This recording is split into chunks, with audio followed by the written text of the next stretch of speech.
Okay, time to start the power feeder. Now, you know, Jack's not really into Festool. Not because it's not great stuff. It is great stuff, but Jack likes original Festool. You see, Festo.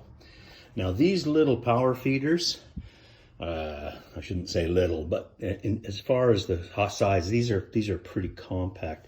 This one's on a ball joint, far better. Nice comp. The Elus are similar, although these ones even got a little brush between the two wheels. Very short, beautiful little thing. Notice that you can bolt the arm on either side, depending on which side of the table that you're on. So these are fairly easy to manipulate. It's a, well, there's a number of speeds. There's a high-low motor. Okay, and you can see the feet per minute. So this is a beautiful, beautiful little baby. Now this wire is incorrect. It would feed into here, and so your wire comes out the end and doesn't snag yourself up there. So we're gonna rebuild that now and get it on here. Hope it looks all right. Should. There's the top bearing support pipe, which will be the opposite side. So we've got the fence, we've got the ring fence to put on, and then I got to head over to Mats and make 2 more spindles. Anyway, Festo, 1 horsepower, I believe it is. They used to make machines, you know, boys, not little toys that plug into a light socket. Okay, so I'm prepping this machine, which I can already tell you, this is a power feeder, Festo. I can already tell you it's been rebuilt.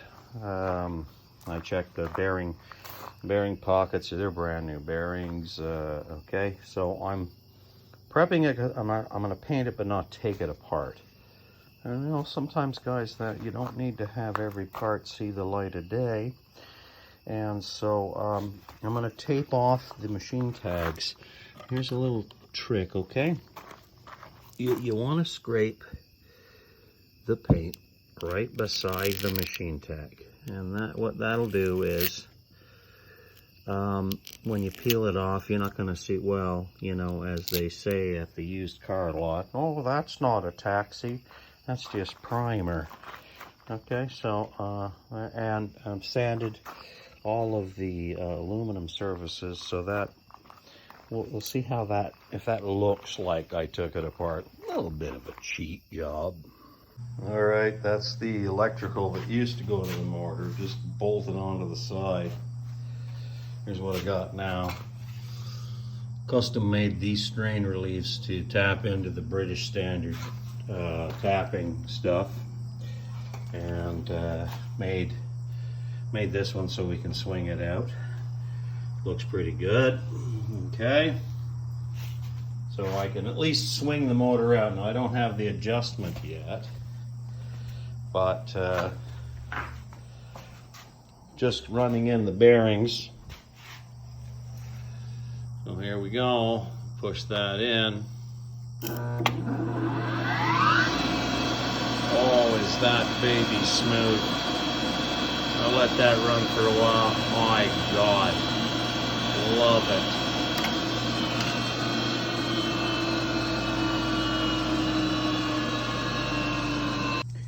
Okay, so check this out. This is old school reversing switch gear. Very expensive. NEMA contactors with an interlock, meaning you can't push both contactors at the same time. If you push one, it locks out the other. If you push the other, it locks out. It's overload protection. Now I don't have 3-wire connected here, so I'm just going to push the contacts in with the screwdriver.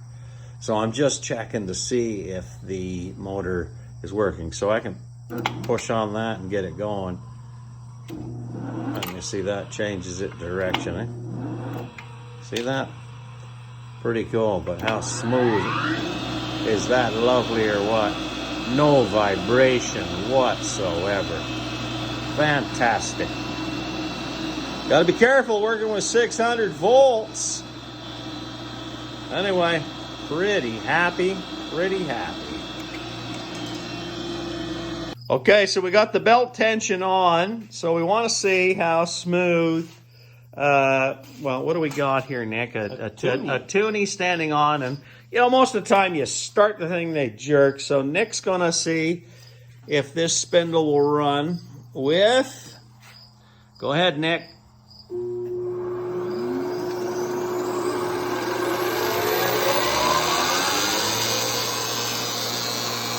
Looks pretty steady. Now that's a tuning, eh? Oh my God! Is it gonna fall down on wind down?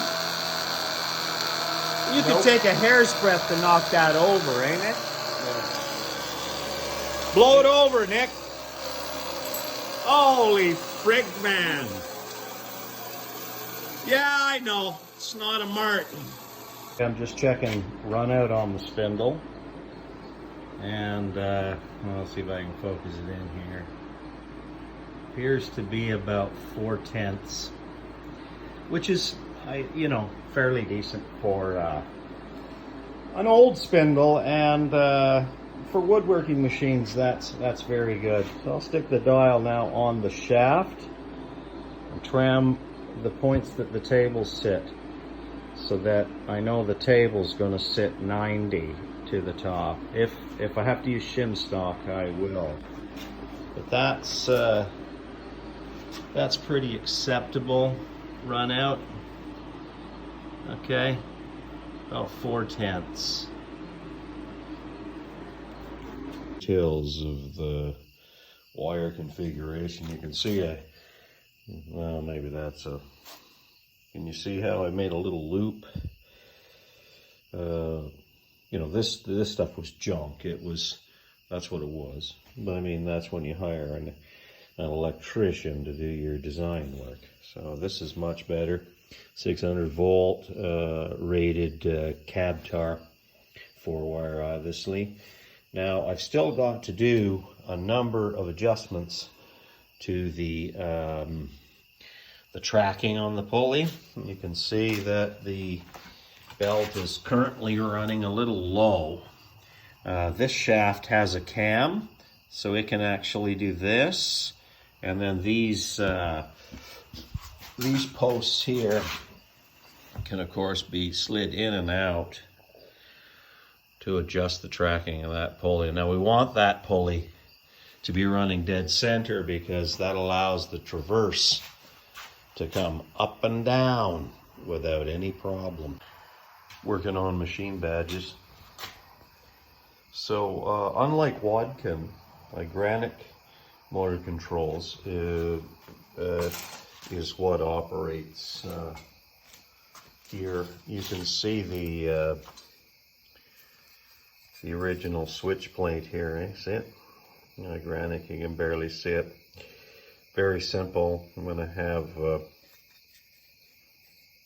Tom Utley do that way better. We'll probably use those graphics. Solid brass. Pretty good. That's where I'm going to put that. It doesn't originally go there, but it's going to help me decide what kind of sort of colors I'm going to put in here. Anyway, it's all just jewelry at this point. Let me show you.